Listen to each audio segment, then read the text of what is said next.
O meu caso é crônico, que é um quadro crítico, que eu não dou a mínima. Dizem que... Fala aí, querido aluno, querida aluna, como é que vocês estão? Tudo bem? Espero que estejam bem, hein? Muito melhor do que diz essa musiquinha aí, tá certo? Bom, galera, hoje nós vamos começar o capítulo 7, o capítulo que fala dos novos conflitos no mundo. E ele começa com a leitura desse texto aqui, certo? Olha a imagem das Torres Gêmeas sendo atacadas no dia 11 de setembro de 2001. Beleza, galera? Então bora lá, vamos começar esse capítulo. Siga os slides usando o seu poliedro, beleza? Segue o vídeo.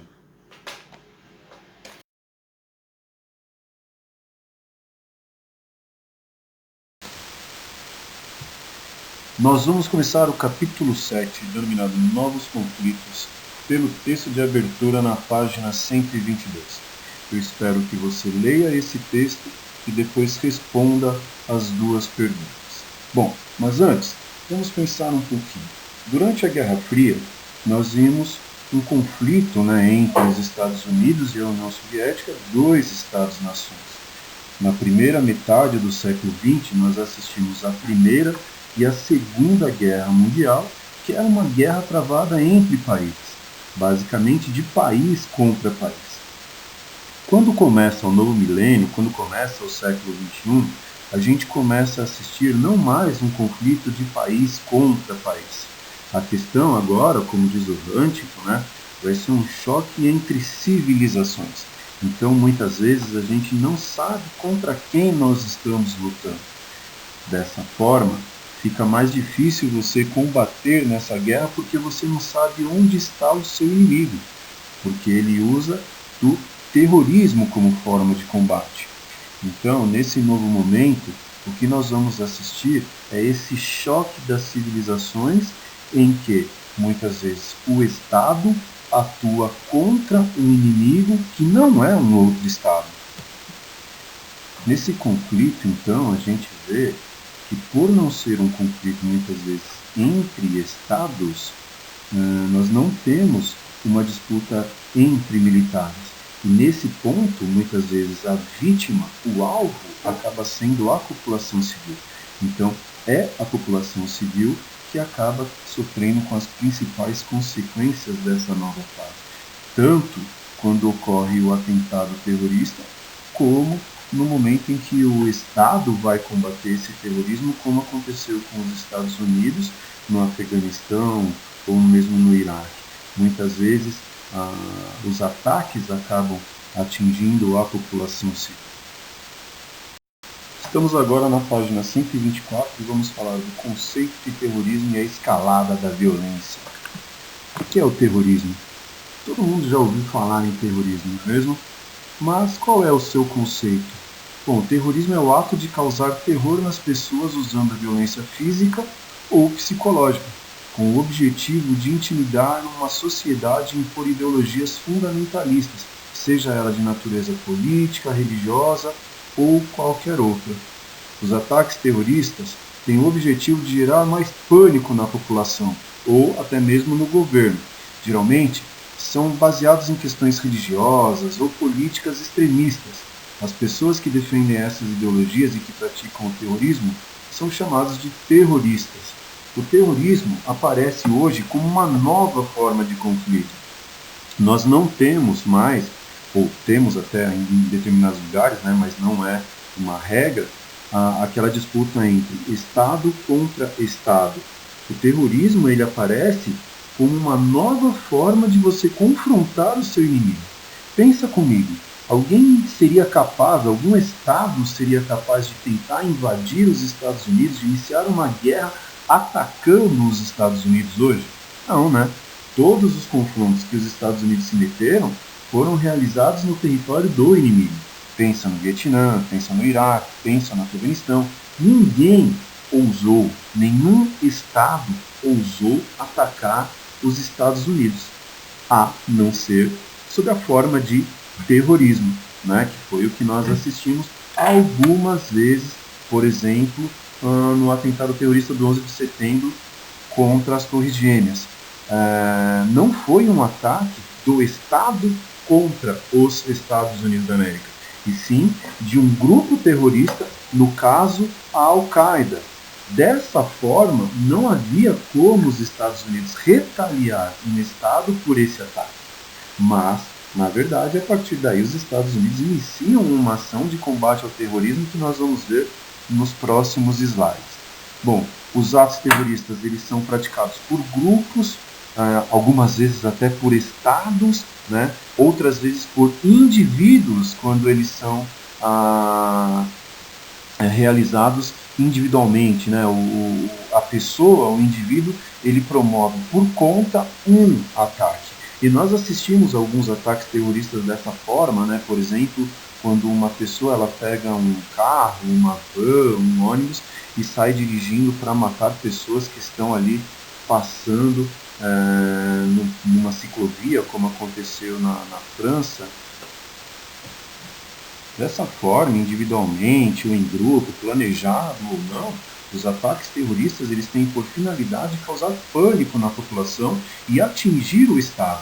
Eles atacam muitas vezes a população civil para atacar o Estado, porque após o ataque a população começa a pressionar as autoridades para que tomem providências, ou então o objetivo é fazer com que a população civil saiba das reivindicações do grupo terrorista. Acontece que na imensa maioria das vezes, como é de se esperar, a população civil fica contra os ataques terroristas, né? E principalmente contra os causadores do atentado.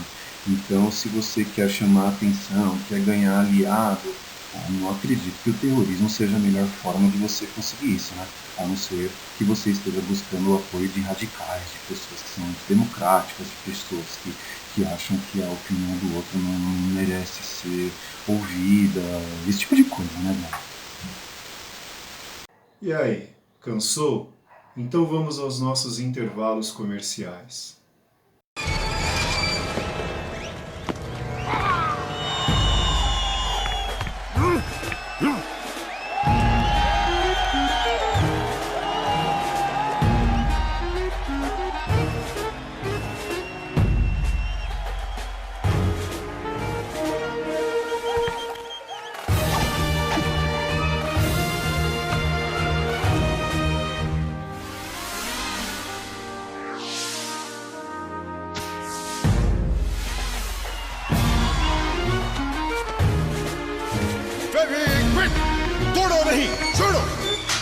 Ó o cachinho, toim, toim.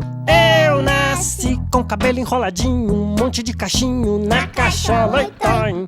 Oi, toim, toim, toim. A água do chuveiro cai na cabeleira, a cachoeira vem me molhar, chuá, chuá, gostoso pra chuchu, chuá, chuá. Oh, yeah! Banho de cabelo cacheado, sempre tem um cafuné. Toim, toim, toim, toim, toim, toim. Nova linha Johnson's Baby para cabelos cacheados.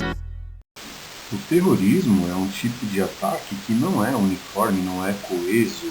Ao contrário, nós temos vários tipos de terrorismo, vários agentes do terrorismo por causas e motivos diferentes. Por exemplo, no meio do século XX, nós tínhamos o terrorismo revolucionário. Pessoas para defender uma ideologia, seja ela capitalista ou socialista, praticavam os ataques terroristas, né? Nós tivemos na América Latina grupos revolucionários e grupos contra-revolucionários praticando ataques terroristas. Isso aconteceu na Colômbia, em El Salvador, na Nicarágua, na Guatemala.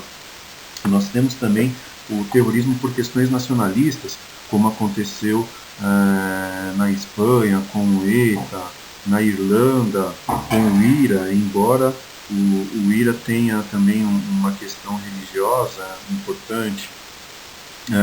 Além disso, nós temos o terrorismo de Estado, quando o Estado age de maneira terrorista, né, atinge a população do seu país ou até mesmo a população de outros países, muitas vezes buscando anexar territórios. O Estado também pode ser terrorista.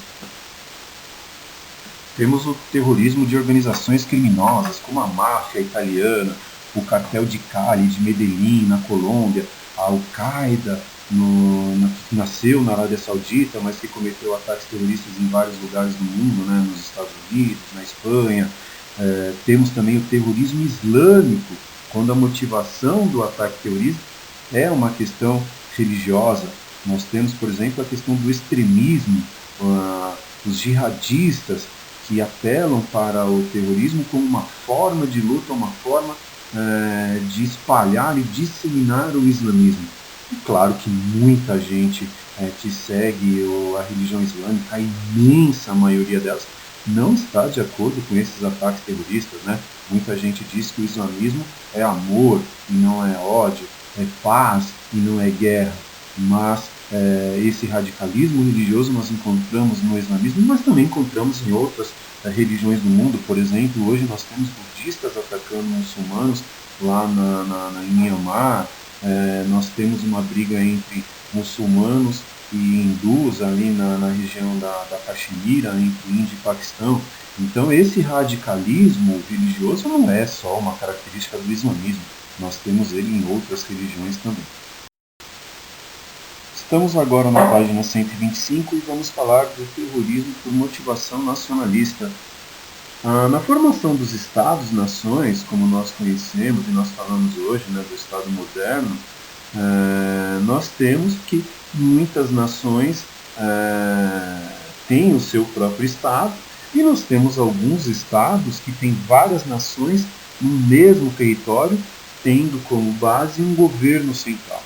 Esse é o caso da Espanha, por exemplo. Nós temos um Estado, a Espanha, que abriga várias nações.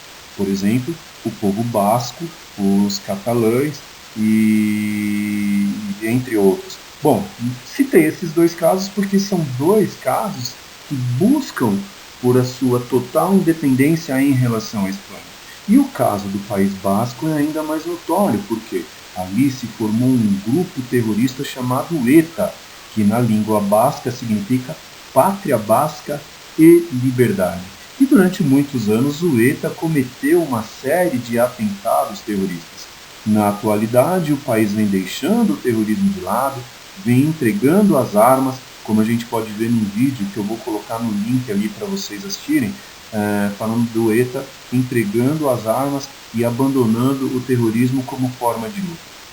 Mas esses ataques terroristas por motivação nacionalista também aconteceram na Irlanda, com o IRA, né? O U2 ele tem uma música chamada Sunday, Bloody Sunday, que narra esse confronto do Estado da Irlanda do Norte, no caso, contra o grupo terrorista IRA.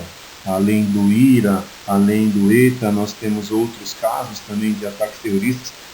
Tem gente que cita as FARC na Colômbia, que são as Forças Armadas Revolucionárias Colombianas. Embora ela não tenha um caráter nacionalista em si, de fato, como um grupo que queira a separação, ele é um grupo que luta contra a influência dos Estados Unidos na Colômbia e é um grupo que também lutava pelo socialismo no país. Então esses grupos, IRA, ETA, FARC, durante muitos anos usaram o terrorismo como uma forma de luta. E aí, meu querido, minha querida, terminamos a parte 1 desse capítulo, hein? Vamos na sequência fazer a parte 2. Até logo, tchau, tchau!